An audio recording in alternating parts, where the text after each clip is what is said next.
학부모님 안녕하세요. 김쌤입니다. 오늘은 초등과학교육 전문가이시면서 초등과학교과서 저자이기도 하신 김한철 선생님을 모셨습니다. 우리 김한철 선생님을 통해서 우리 과학에 흥미가 있는 아이들, 또 우리 아이들 과학교육 어떻게 시키면 좋을지 궁금해하시는 부모님들을 위해 또 유익한 시간이 될 거라고 생각합니다. 김한철 선생님 어서 오세요. 예, 반갑습니다. 시청자 여러분 반갑습니다. 예, 김한철이라고 합니다.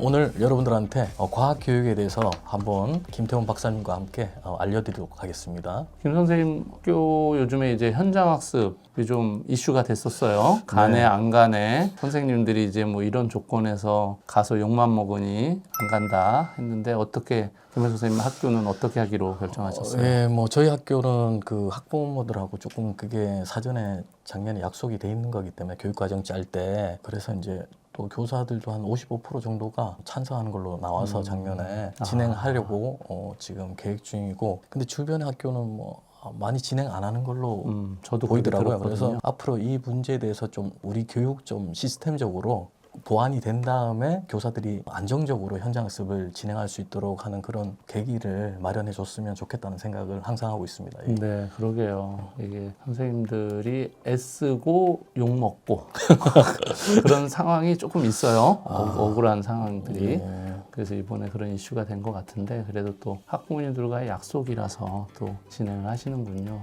김 선생님은 원래 어릴 때부터 과학을 좋아하셨어요? 네, 제가 그 고향이 그 경상북도 영주라고 그 소백산 바로 밑에 있는 곳인데 거기는 이제 별이 상당히 잘 보여요. 은하수도 잘 보이고 뭐 우주를 조금 좋아했었고 그때부터 하늘을 또 좋아했었고, 또 소백산에 보면 뭐 구슬봉이라든지 아니면 야생화들이 상당히 많이 폈어요. 그래서 거기에 대해서 이제 자세히 들여다보고 이러다 보니까 과학에 대해서 흥미가 생겨서 뭐 과학 교육을 꾸준히 전공하고 또 학교에서도 과학 관련 일을 계속하게 되었습니다. 또 심지어는 뭐 박사님하고 또 과학 교과서도 또 같이 쓰고 했습니다. 예. 거의 파블로브의 자랄 때 얘기가 약간 오버랩 되네요. 그런 환경이 지금의 또 열정을 만든 계기가 되었네요. 저는 이제 뭐 서울에서 나고 자랐기 때문에 별 잘 못 보고 가로등 보면서 자라서 천체에 큰 관심은 이제 나중에 저도 교사 돼서 조금 흥미를 갖게 됐는데, 초등학교 이제 학생이나 학부모님들이 사실 영어 조기 교육이나 수학 조기 교육에는 관심이 상당히 많으세요. 네, 그렇죠. 그런데 과학은 조금 늦게 시키는 과목처럼 생각하거든요. 네. 근데 초등교육 때의 과학 교육은 왜 중요하다? 뭐 어쨌든 전문가로서 말씀 주신다면 어떤 인사이트를 주실 수 있으실까요? 초등과학 교육은 제일 중요한 게 바로 개념 교육이죠. 이 개념이 쌓여야지 그 확장적 사고가 발달이 되는데, 사실 제가 이제 영재교육원도 그 한 십몇 년 동안 운영 담당 교사로 있었는데, 그 과학 교육은 학원에서 어떻게 체크하고 뭐 이런 식도 물론 어떤 면에서는 의미가 있겠지만, 초등과학교에서 가장 중요한 거는 세상에 대한 호기심을 가지고 자연 현상을 왜 구름이 생길까? 그리고 왜 바람이 불까? 이런 거에 대해서 왜라는 의문을 상당히 많이 가지고 있어야지 됩니다. 그리고 부모님들도 마찬가지로 아이한테 왜라는 질문이나 발문이 나올 수 있도록 꾸준히 얘기를 해주는 게 제일 중요하니까 자연 현상을 이해하고 또 개념을 습득하는데 초등교육이 상당히 중요하고, 거기서 과학교육이 상당히 확산적 사고력이나 창의적 사고력을 하는데 중요하다고 할 수 있습니다. 예. 네, 정말 좋은 말씀이신 것 같은 게, 이제 중고등학교 과학은 거의 이제 입시 과학이잖아요. 그게 좀 안타깝습니다. 거의 외우고 예. 이제 좋은 점수를 받기 위한 과학이라 진짜 과학의 생명력은 말씀하신 것처럼 호기심, 내 환경 주변에 대해서 알고 싶고 더 깊게 탐구하고 하는 게 과학의 생명인데, 딱 적기가 초등이거든요. 사실 초등 그렇습니다. 때 예. 제일 애들이 궁금한 것도 많아. 네. 물어보는 것도 많고 그걸 잘 연결만 해주면 그 기저 속에서 나중에 이제 암기 과목으로 배워도 훨씬 쉽게 암기도 잘 되거든요. 근데 초등 때 그런 호기심들이 발현되지 못하는 환경이 도리어 이제 과학이 암기 과목이 돼버리는 이유인 것 같아요. 맞습니다. 이 초등교육은 아시다시피 아이들이 기본 생활 습관이나 기본적인 사고를 할 수 있는 가장 기초적인 교육인데, 부모들이 주입식으로 하는 것보다는 내가 체험하게 만들고 또 그 체험적 사고를 통해서 확장하고 왜 이게 생길까 그리고 더 알고 싶다 이런 단계형으로 나갈 수 있도록 부모님들께서 조금 교육적인 환경을 만드는 게 중요합니다. 예. 제가 최근에 이제 그 과학 행사를 4월 달이니까 과학 행사를 했는데 거기에 이제 제가 운석 강연을 했는데 학부모들이 같이 왔어요. 그 모습을 보면서 사실 과학 교육은 혼자 하는 게 아니고 어렸을 때는 부모님과 같이 배우는 과학 교육이 상당히 중요합니다. 그래서 어떤 과학 행사나 특강이 있으면 부모님들도 꼭 함께 자녀분과 같이 했으면 좋겠습니다. 그래서 교육청에서도 이제 부모님들을 위한 어떤 프로그램들을 많이 제시하잖아요. 네, 맞습니다. 아이들과 함께하는 프로그램, 예. 부모님을 위한 프로그램, 네. 아이들의 프로그램 이런 걸 이제 교육청에서 지원하는데 사실 거기에 관심 갖고 오신 부모님들은 아이들을 가정에서 어떤 인사이트로 도와줘야 될지에 대해 또 상당히 도움을 받을 수 있는 네. 그런 장들을 또 국가에서 많이 마련해 주고 있죠. 사실 이제 뭐 에디슨도 그렇고 뭐 파인만도 그렇고 사실 부모님들이 마피아 보스 유형처럼 뒤에 안 보이게 이렇게 아이들을 이렇게 탐구에 흥미를 갖게끔 끌어주신 대표적 사례인 것 같은데 부모님이 많은 걸 알고 있어도 그냥 아이에게서 나온 어떤 궁금함이 아니라 너 이거 뭔지 알아? 뭐 이렇게 얘기하는 거하고 애가 궁금할 때 그 타이밍을 노려서 설명해 주는 거하고 똑같아 보이지만 아주 다르거든요. 맞습니다. 예, 그게 스킬인 것 같아요. 예, 교육이라는 게 의도적이고 계획적이잖아요. 그러니까 부모님들께서도 잠깐 의도성과 계획성을 가지고 자녀분과 함께 사실 부모가 자녀를 가르친다는 의미보다는 같이 공부한다는 의미로 과학 교육을 접근하면 부모님도 흥미가 있고 자녀분도 흥미가 있을 것 같습니다. 예. 그 과학을 좋아하는 학생들 중에는 수학도 잘하면서 과학도 잘하는 친구가 있고 수학은 아주 싫어하는데 과학은 아주 좋아하는 애들이 있어요. 맞습니다. 예. 자, 이렇게 수학에 흥미가 없고 과학에만 흥미 있는 학생들이 사실은 과학도로 더 성장하려면 수학도 사실 흥미롭게 생각해야 되는데 이 부분은 어떻게 해결할 수 있는 방법이 없을까요? 제가 그 과학적으로 만약에 설명하자 그러면 과학하고 수학은 밀접하게 연결돼 있어요. 어떤 데이터가 나오면 그 데이터를 정량화해서 이제 기록하는 게 수학이니까 수학하고 과학은 어떻게 보면 형제 관계라고 해야 되나요? 네, 같은 과목이었죠. 예, 사실. 같은 밀접한 아주 관계죠. 그래서 그러면 이 과학만 따로 생각해도 안 되고 수학만 따로 생각해도 안 되고 예를 들어서 실험 보고서를 쓴다. 그러면 여러 가지 데이터가 나오잖아요. 그 데이터를 통해서 그래프를 그린다든지 아니면 그걸 통해서 여러 가지 생각들을 정리한다든지 그럴 경우에는 글로 표현하는 것보다는 사실 정량적으로 표현해야 되니까 이 수학이 관여 안 될 수밖에 없거든요. 그렇게 해서 이제 데이터를 분석한다든지 아니면 수치를 잰다든지 그런 방법도 수학에 접근하는 한 방법이라고 생각을 하고 또 다른 방법은 이제 과학하고 수학하고 이제 게임처럼 카드 놀이를 한다든지 코딩 프로그램의 단계처럼 이렇게 해서 이제 접근하는 방법도 있고 그 뭐 다양하게 그런 식으로 접근하면 좀 흥미가 있지 않을까 그런 생각이 듭니다. 예. 특히 어린 초등학교 저학년 친구들에게는 그런 과학적 체험의 기회를 많이 주는 게 사실은 흥미의 출발점이 될 수 있을 것 같기도 해요. 네, 그렇죠. 어떻게 보면 초등학교 중에서 1, 2학년보다는 지금 3학년이 교과 과정이 사실 올해 바뀌었고 또 과목 수도 많이 늘어났잖아요. 그러다 보니까 수학도 점점 어려워지고 그러니까 3학년 때 학생들이 좀 더 이제 수학과 과학을 접목시켜 갖고 활동을 하는 거를 많이 고민해 봐야 될 것 같습니다. 예. 부모님들께서도 마찬가지고 수과융합, 예. 영재원에서 하듯이. 예, 맞습니다. 예. 이게 또 비슷한 맥락의 얘기가 될 수도 있는데 우리 아이들이 이제 과학실에서 실험하는 건 좋아해요. 네, 그래서 과학 시간 딱 되면은 네. 선생님 오늘 실험해요? 물어보고 아니다 오늘은 실험실 안 간다 하면 실망하고 예. 실험실 간다고 하면 별거 아닌데도 좋아해. 예. 애들은 이제 실험은 좋아하잖아요. 네, 많이 좋아하죠. 근데 이제 실험 관찰 책을 쓰는 거나 예. 보고서 쓰는 건 또 싫어해. 예. 이 실험 보고서 쓰는 거를 조금 쉽게 쓰도록 도와주는 어떤 꿀팁 같은 게 있을까요? 예. 사실 뭐 박사님하고 저하고도 이제 과학책, 그다음 실험 관찰책을 만들면서 고민을 많이 했던 그 한 요소인데 실험을 관찰한 다음에 제일 거기에 대해서 이제 들어가야 될 게 여러 가지 상황들 있잖아요. 그 실험을 통해서 실험의 목적이나 실험 방법이나 실험 결과나 그 실험을 통해서 너의 생각, 나의 생각을 종합해서 그 어떤 일반화를 시키는 그런 과정들이 들어가는 거잖아요. 그러면 이 실험 보고서를 잘 쓰는 방법은 뭐냐 그러면 과연 이 실험을 우리가 하는 이유가 뭘까? 그 목적의 명료성을 아이가 인지하게끔 만드는 게 제일 중요하죠. 그리고 그 아이도 그 학습 목표를 통해서 이 실험을 우리가 오늘 공부를 한다. 거기에 대해서 확실히 알고 처음에 접근하는 게 가장 중요한 거고 그 실험을 통해서 어떤 결과값이 나오잖아요. 데이터가 나오면 그 데이터를 정확하게 분석해서 기록하는 그런 습관이 두 번째로 돼 있어야 됩니다. 그리고 세 번째로는 이 데이터를 통해서 이게 왜 이렇게 나왔을까 하는 자신의 생각 이것도 덧붙여야겠죠. 그리고 마지막으로 지금은 우리 협력적으로 수업을 하고 협력적으로 토론하는 게 중요하니까 각자의 생각을 자유롭게 들어보고 우리가 보통 실패한 실험은 잘못됐다고 생각하는데 실패한 것도 상당히 옳은 실험이거든요. 왜냐하면 그 실패한 걸 통해서 또 제대로 된 실험을 또 나가는 그 방법이 되고 또 실패하다가 보면 또 그게 정답이 되는 경우도 있어요. 발명품이 될 수도 있고.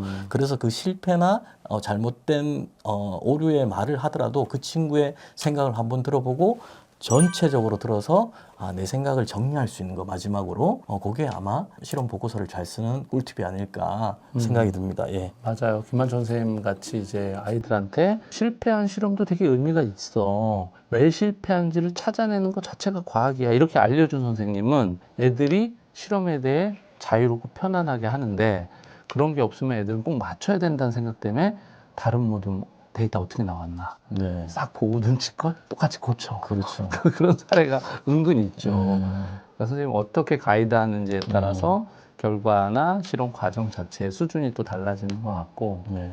또 선생님들이 이제 실험을 끝나고 그냥 정리하기 바쁘거든요. 실험기구 시간 정리하고 다 촉박하죠, 예. 씻고 40분이 너무 짧아. 근데 이제 실험을 재미있었어 하고 끝나는 거하고 네. 끝났을 때 우리가 오늘 뭘 했고 뭐 어떤 걸 느꼈고 뭘 배웠는지라는 걸 단 2, 3분이라도 정리를 해주는 선생님. 네, 맞습니다. 저는 그 차이가 되게 큰 것 같아요. 그래서 베테랑 선생님들은 대부분 시간 안배를 잘 하셔서 좀 일찍 정리를 하시죠. 실험기구 씻는 것도 빨리 미리 시켜.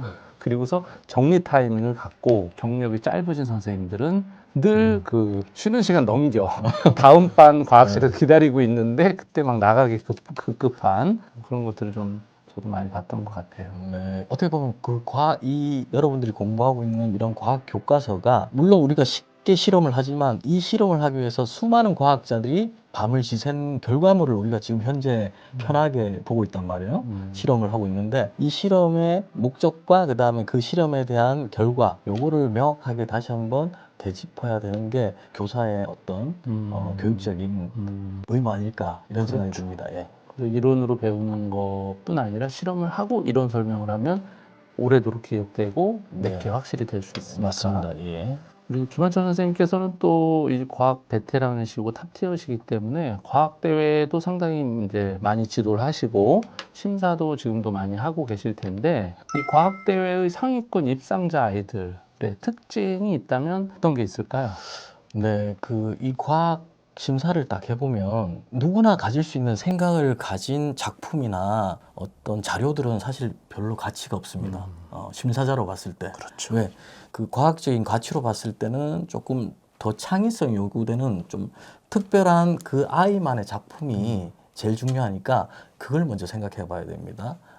먼저 이제 우리가 뭐 과학 전시관 홈페이지나 이런 데 들어가서 학생들이 내 또래 학생들이 어떤 거를 작품을 그동안 냈는지 한번 검색을 해보는 것도 좋아요. 웹사이트 가서 검색을 해서 그걸 전체적으로 한번 아웃라인을 잡아가지고 이런 실험을 아직 안 했네? 그럼 이걸 한번 해봐야겠다.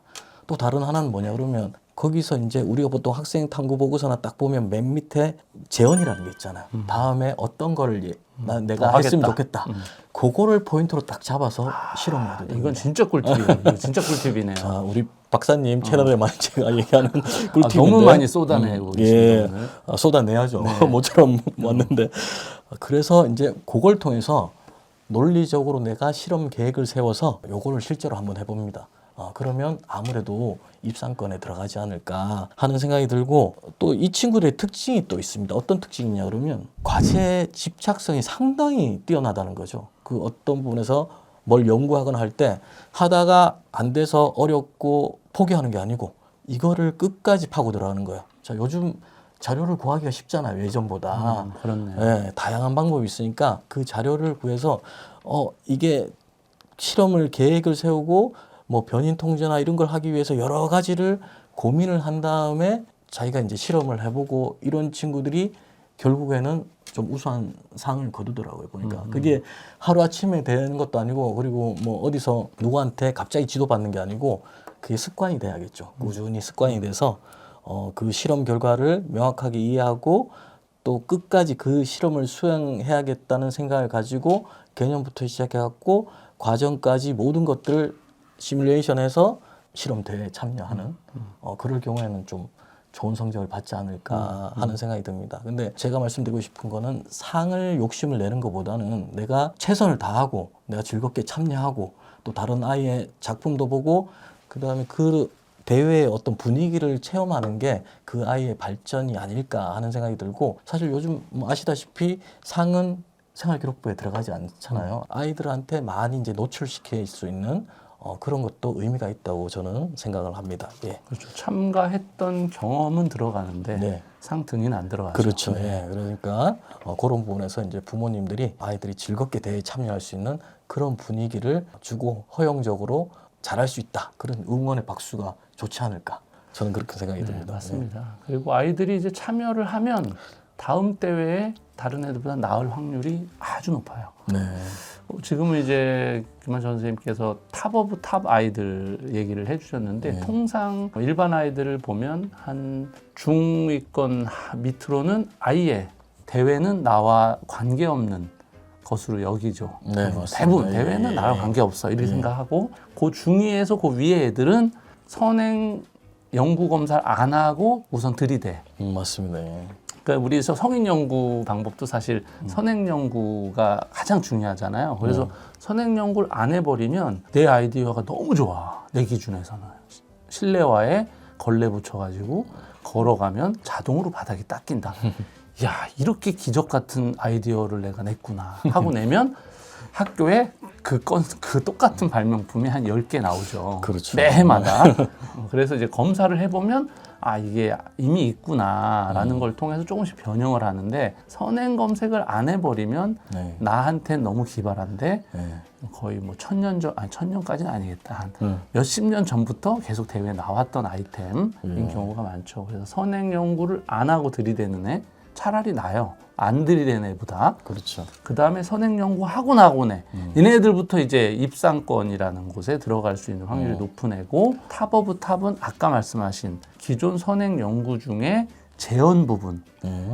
앞에 선행 연구자가 다 끝내지 못한 그런 부분만 추적해서 내 관심 분야랑 연결했을 때 높은 상등을 받을 수 있다. 이거는 진짜 고급 꿀팁을 오늘 전달해 주셨네요. 그 웹사이트 과학 전시관 뭐 각 교육청별로 있을 거예요. 과학 전시관이 있는데 그런 사이트에 학생 그 탐구 작품이나 이런 것들이 다 탑재돼 있습니다. 그렇죠. 탑재돼 있으니까 그거를 다운 받으셔갖고 어떻게 이 학생이 연구하고 지금 자녀분의 또래 학생이 연구했는지 그걸 한번 부모님들이 한번 본 다음에 절대로 실험에 개입하면 안 되겠죠. 아이가 할 수 있는 환경만 조성하는 게 가장 중요합니다. 근데 간혹 가다 보면 이게 이 아이의 수준을 넘어가는 작품도 있어요. 그럴 경우에는 사실은 좋은 성적은 받지 못합니다.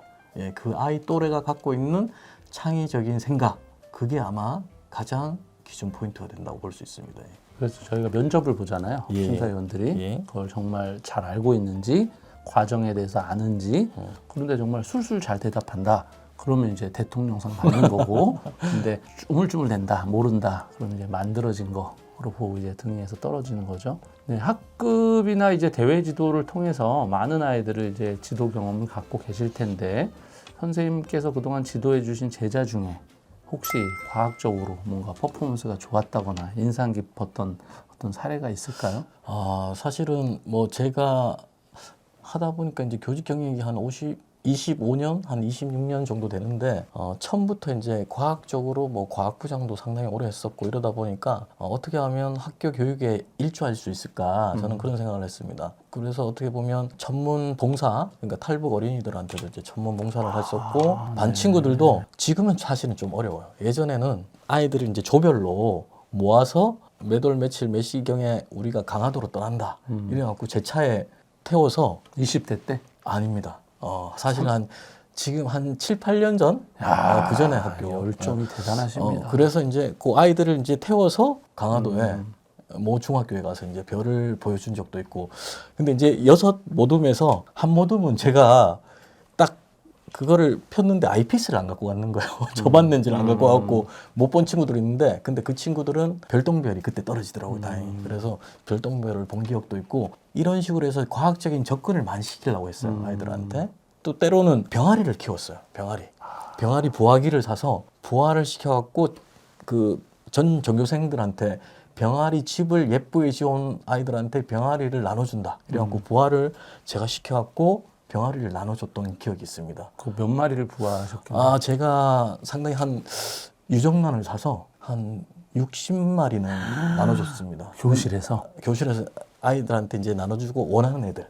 예쁘게 예쁘게 이제 부화하는 직접 과정을 아이들은 다 봤을 거 아니에요. 부화하는 과정 깨어날 때 제가 영상으로 찍어갖고 언제 깨어날지 모르니까 영상으로 고정시켜갖고 이제 보여주고 근데 이제 그 주변의 아파트에서 이 닭 소리가 너무 많이 난다. 그래가지고 그런 민원을 받아갖고 그만둔 적도 있는데 하여튼 병아리도 나눠준 적이 있습니다. 대단한데 아이들이 평생 잊지 못할 것 같으네요. 그 경험을 한 친구들은. 그렇죠. 이제 근데 이제 그 병아리를 부화한 다음에 좀 어느 정도 큰 다음에 얘가 이제 죽는 경우가 있잖아요. 그래서 제가 이제 나눠줄 때 약속한 게 이 병아리가 어느 정도 성장해서 만약에 아파서 죽게 되면 너희들이 꼭 땅에 묻어주고 얘가 잘 가라고 이렇게 인사를 꼭 해줘라. 그 조건을 달았습니다. 그게 어떻게 보면 사람도 삶과 그런 게 있으니까 이 친구들한테도 생명에 대해서 한번 가르쳐 준다고 과학하고 생명 교육하고 뭐 연장선일 수도 있겠죠. 물론 사람보다 생명은 짧지만. 그래서 그렇게 하다 보니까 제 제자 중에서 카이스트나 아니면 뭐 서울대 공대 들어갔다고 저한테 연락 온 제자도 많았었고 생명과학과는 아니고 생명과학과는 아니고 뭐 다양한 공대도 들어가고 뭐 여러 가지 그 과학적으로 많이 들어갔어요. 제가 제 제자 카페가 있는데 그 친구들이 소식을 전해요.